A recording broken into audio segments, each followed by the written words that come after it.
کہتے ہیں کہ حدیث کو تو لکھا نہیں گیا تھا اس لیے محفوظ نہیں رہی، اور لکھا تو قرآن کو بھی نہیں گیا نبی اکرم صلی اللہ علیہ وسلم کے دور میں، جس طرح اب ہمارے پاس 2 گتوں کی صورت میں 2 گتوں میں موجود ہے، اس طرح قرآن کریم کو اس طرح لکھا نہیں گیا۔ صحابہ نے لکھا تھا اپنے طور پر، کسی کے پاس کچھ آیات ہیں، کسی کے پاس کچھ صورتیں ہیں، اور پھر سیدنا ابوبکر صدیق رضی اللہ عنہ کے دور میں عمر فاروق رضی اللہ عنہ کے مشورے سے قرآن کریم کو جمع کیا گیا۔ اور پھر جو لوگ کہتے ہیں نا کہ حدیث تو ضنی ہوتی ہے، جی دیکھو یہ حدیث تو لوگوں کے ذریعے ہم تک پہنچی ہے، ان سے آپ پوچھیں کہ قرآن فرشتوں نے ہم تک پہنچایا ہے؟ کہتے ہیں جی دیکھو بیان کرنے والا کبھی ایک ہوتا ہے تو ایک بندہ تو بھول بھی سکتا ہے، اور جب یہ ہو سکتا ہے کہ وہ بھول گیا ہو تو ہم اس حدیث پر کیسے اعتماد کر سکتے؟ قرآن بھی ہمیں ایک شخص کے ذریعے پہنچا ہے، ایک شخص کے ذریعے، اس شخص کا نام ہے زید بن ثابت رضی اللہ عنہ۔ قرآن کریم صحابہ کرام کے سینوں میں محفوظ تھا، لکھا ہوا صحابہ کرام کے پاس موجود تھا، لیکن قرآن کریم اس طرح ہمارے پاس جمع شدہ نہیں تھا۔ ہمارے پاس جو قرآن موجود ہے 2 گتوں میں، وہ زید بن ثابت رضی اللہ عنہ کا جمع شدہ ہے، اور وہی ایک بندہ ہے جس پر سارے قرآن کا دار و مدار ہے، سارے قرآن کا دار و مدار۔ جب عمر بن خطاب رضی اللہ عنہ نے عرض کیا ابو بکر رضی اللہ عنہ سے کہ قرآن جمع ہونا چاہیے، ابو بکر رضی اللہ عنہ نے غور کیا، ان کے ذہن میں بھی یہ بات آ گئی کہ باقی عمر کی بات ٹھیک ہے۔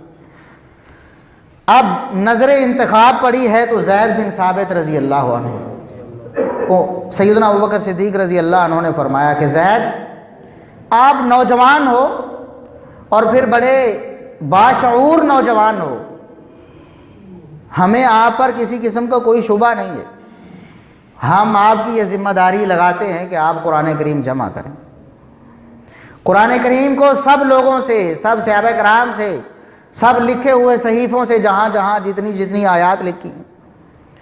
ان کو جمع کرو، جمع کر کے 2 گتوں میں اسے محفوظ کرو، ایک کتابی صورت میں ہمیں دو، تاکہ ہم پوری دنیا میں اس کو پھیلائیں۔ قرآن کریم کی کوئی آیت ایسی نہ ہو کہ ایک صحابی کے سینے میں محفوظ ہے یا اس کے پاس لکھی ہوئی محفوظ ہے، اس کی شہادت ہو جاتی ہے، جیسا کہ جنگ یمامہ میں بہت سارے قراء شہید ہو گئے، 70 قراء، نبی کریم صلی اللہ علیہ وسلم کے عہد مبارک میں بھی اتنے قراء اکٹھے شہید ہو گئے۔ تو کہیں یہ نہ ہو کہ قرآن کریم کی کچھ آیات ہم سے رہ جائیں، جمع ہو جانا چاہیے۔ اور زید بن ثابت رضی اللہ عنہ وہ واحد شخص ہیں جن کے ذریعے سے، جن کی سند سے ہم تک قرآن پہنچا ہے۔ کوئی شخص یہ دعویٰ نہیں کر سکتا کہ زید بن ثابت رضی اللہ عنہ کا ایک اکیلا واسطہ بائی پاس کر کے قرآن اس کے پاس موجود، صرف ایک واسطہ ہے۔ اب زید بن ثابت ہمارے سامنے ہیں، زید بن ثابت رضی اللہ عنہ، انہوں نے کن صحابہ کرام سے کتنی آیات جمع کی ہمیں کوئی معلوم نہیں۔ چند ایک آیات کے بارے میں جو حدیث میں آ گیا، جیسا کہ صحیح بخاری میں وہ کہتے ہیں کہ ایک آیت جو میں اکثر نبی کریم صلی اللہ علیہ وسلم کی زبانی سنا کرتا تھا وہ مجھے نہیں ملی، زید بن ثابت کے اپنے پاس موجود تھی، کسی اور صحابی نے لا کر نہیں دی۔ طریقہ کار یہ تھا کہ 2 صحابہ کرام کم از کم آئیں، ایک صحابی آئے کہ میرے پاس یہ آیت ہے، پھر کوئی دوسرا بھی آئے وہ بتائے کہ میرے پاس بھی لکھی ہوئی یا زبانی مجھے یاد ہے، پھر اس کو درج کیا جائے کہ غلطی کا امکان کہیں بھی نہ رہے۔ تو ایک آیت ایسی تھی جو مجھے کسی صحابی سے نہیں ملی، صرف ایک صحابی خزیمہ بن ثابت انصاری رضی اللہ عنہ ان سے ملی، لقد جاءکم رسول من انفسکم عزیز علیہ ما عنتم حریص علیکم بالمؤمنین رؤوف الرحیم۔ تو خزیمہ بن ثابت انصاری رضی اللہ عنہ وہ صحابی ہے کہ خود نبی اکرم صلی اللہ علیہ وسلم نے ان کی اکیلے کی گواہی کو 2 مردوں کی گواہی کے برابر قرار دیے۔ تو وہ آیت مجھے خزیمہ بن ثابت انصاری سے ملی، پھر میں نے درج کی، لیکن ہمیں خزیمہ بن ثابت انصاری نے وہ آیت نہیں سنائی۔ وہ کنہیں سنائی؟ انہوں نے زید بن ثابت رضی اللہ۔ تو پورا قرآن اس کا دار و مدار زید بن ثابت اکیلے صحابی پر ہے۔ جو لوگ کہتے ہیں کہ ایک شخص اگر سند میں آ جائے، اکیلا ہو، وہ تو بھول بھی سکتا ہے، تو زید بن ثابت بھی تو پھر قرآن بھی تو بھول سکتے تھے نا، لیکن اللہ نے حفاظت کا ذمہ لیا۔ وحی کی حفاظت کا ذمہ اللہ نے لیا ہے، اور یہ قرآن کریم کی حفاظت تھی۔ نبی کریم صلی اللہ علیہ وسلم کے فرامین کی حفاظت کس طرح ہوئی، حیران ہو جائیں گے آپ۔ ایک رات کو، رات کا اندھیرا ہے، نبی اکرم صلی اللہ علیہ وسلم اکیلے ہیں۔ رات کے اندھیرے میں نبی اکرم صلی اللہ علیہ وسلم اکیلے ہیں، اپنے گھر میں ہیں، کوئی صحابی وہاں موجود نہیں۔ نبی اکرم صلی اللہ علیہ وسلم اکیلے ہیں، اپنے گھر میں ہیں، خلوت میں ہیں، جلوت میں نہیں ہیں، اور اندھیرا ہے، روشنی نہیں ہے۔ گھر میں ایک ہی فرد ہے، سیدہ عائشہ رضی اللہ عنہا، نبی کریم صلی اللہ علیہ وسلم کی زوجہ محترم، اور وہ بھی سوئی ہوئی ہیں۔ اور نبی اکرم صلی اللہ علیہ وسلم ایک عمل کرتے ہیں، آج ہمارے پاس وہ عمل محفوظ ہو کر پہنچا ہوا ہے، اور تا قیامت وہ محفوظ رہے گا۔ آپ اندازہ کریں، نبی اکرم صلی اللہ علیہ وسلم صحابہ کرام میں موجود نہیں، اپنے گھر میں، اور پھر دن کا وقت نہیں ہے، رات کا وقت ہے، اور پھر گھر میں دیے نہیں ہوتے تھے، اندھیرا تھا، اس رات بھی اندھیرا تھا، اور جو گھر میں فرد موجود ہے سیدہ عائشہ رضی اللہ عنہ، وہ بھی سوئی ہوئی ہیں، جاگ نہیں رہی۔ لیکن نبی کریم صلی اللہ علیہ وسلم نے ایک عمل کیا، اللہ تبارک و تعالیٰ نے اس کی بھی حفاظت کا ذمہ لیا، اس کو بھی محفوظ کر کے ہم تک پہنچایا۔ صحیح ابن خزیمہ کی حدیث ہے، سیدہ عائشہ رضی اللہ عنہا بیان کرتی ہیں، ایک رات نبی کریم صلی اللہ علیہ وسلم میرے گھر میں، میری باری تھی، میرے گھر میں تشریف فرما تھے، رات اندھیری تھی، گھر میں اس وقت دیے نہیں ہوتے تھے کہ دیے جلا کر ہم رکھتے۔ ویسے بھی نبی کریم صلی اللہ علیہ وسلم کی تعلیم ہے کہ رات کو سوتے وقت یہ جو دیے وغیرہ بجھا دیا کرو، کہیں یہ نہ ہو کہ کوئی چوہا شرارت کرے اور وہ بتی نکال کر آپ کے بستر پہ پھینکے اور آگ لگ جائے اور آپ کا گھر جل جائے۔ دیے ہوتے ہی نہیں تھے، اتنا وافر تیل وغیرہ نہیں ہوتا تھا، غربت کا عالم تھا،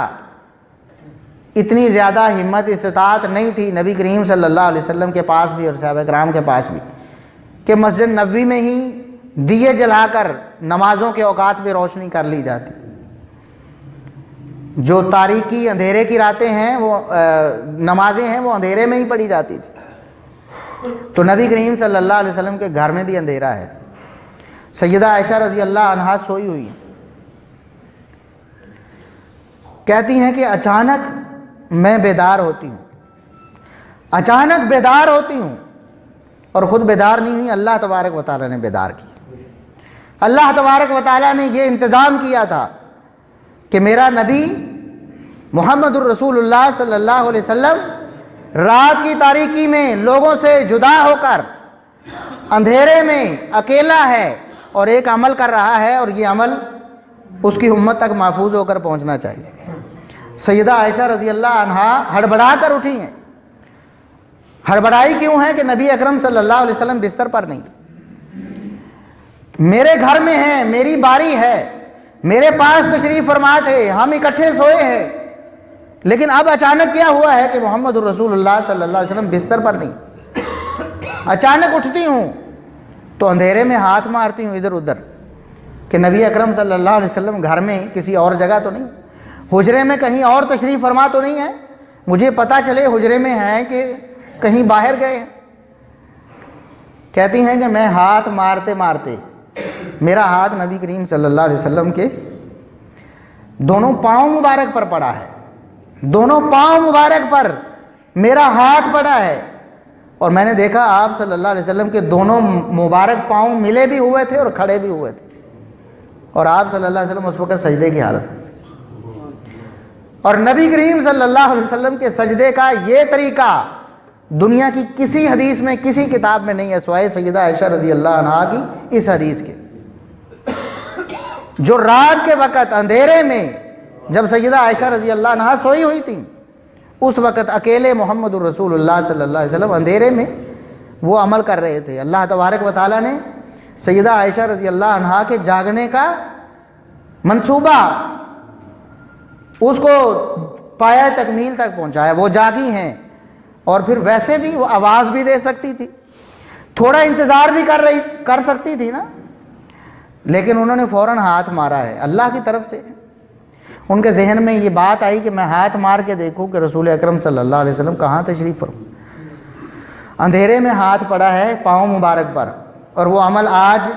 ہم تک محفوظ ہو کر پہنچا ہے اور تا قیامت محفوظ رہے گا۔ اور نماز کا طریقہ ہے، ہم رات میں بھی اپناتے ہیں، دن میں بھی اپناتے ہیں، نفلی نمازوں میں بھی اپناتے ہیں، فرضی نمازوں میں بھی اپناتے ہیں۔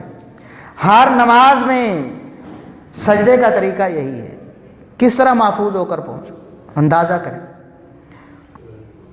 اللہ کے رسول صلی اللہ علیہ وسلم پر قرآن نازل ہوتا تھا نا، آپ صحابہ کرام کو بلا کر لکھوا دیتے، حدیث بھی لکھواتے تھے، لیکن ساری حدیثیں اس طرح نہیں لکھوائیں، لیکن محفوظ کیسے ہوئی ہیں؟